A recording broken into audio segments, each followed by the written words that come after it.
ऐसा व्यवहार करते। वे अपने अनुभव से संसार का व्यवहार कर रहे हैं। तुम अभी नए नए हुए, तुम्हें कुछ पता नहीं है।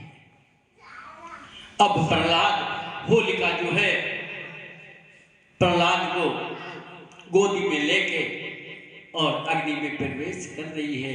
कयादू बेटा बेटा करके मूर्छित हो जाती है। प्रहलाद कहती है, माँ तुम कैसी चिंता करती हो? जो जन्मा हाँ है, लेकिन मैं क्या करूं, मैं मां हूं।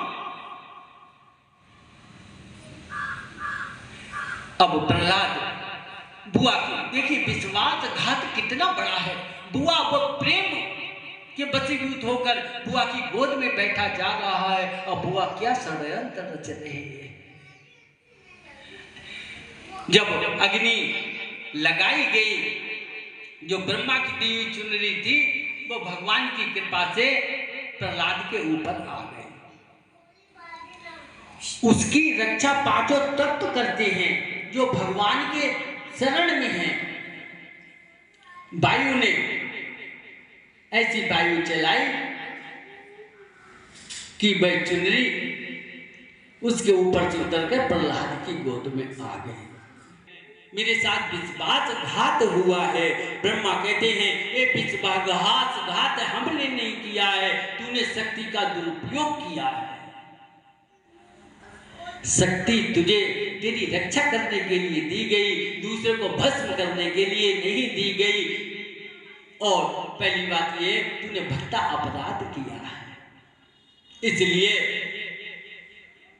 परहित सरिस धर्म नहीं भाई, इससे बड़ा कोई धर्म हो ही नहीं सकता। और पर पीड़ा सम नहीं अदमाई, इससे बड़ा कोई पाप नहीं हो सकता। नारायण नारायण भजमन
मुसलमानों ने उनके लिए अलग कर दिया और कहा ऐसी क्या बात है।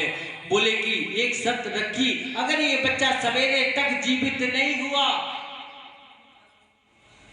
तब तुम्हारी कब्र लड़के के साथ खोद के तुम्हें दफना दिया जाएगा। और बोले जिंदा हो गया तो? बोले तब क्या? बोले तो सो रहा है तो मराई।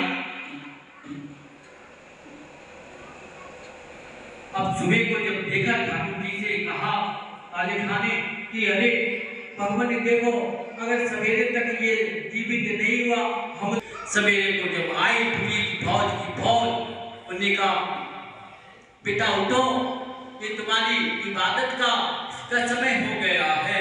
चादर उघाड़ी तो वो